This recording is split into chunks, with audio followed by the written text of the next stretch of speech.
This is the ego card. Here we see the little man, and he's just so frustrated by the demands of this worldly life. Here in the bottom we see iota.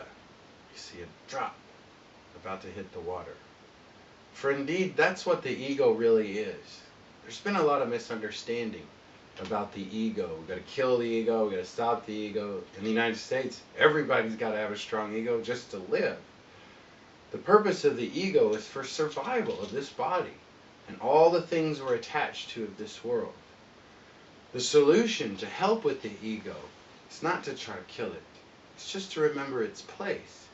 Remember, the true path of the ego is going to be this frustration and all this burden of the world.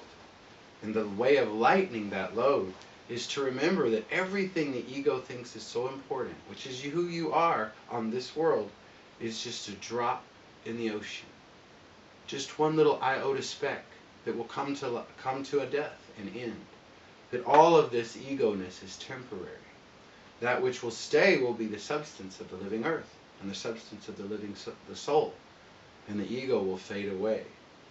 This card is in the midst of the dirt. For indeed, that's what the ego needs to remember. That it's come from the dirt.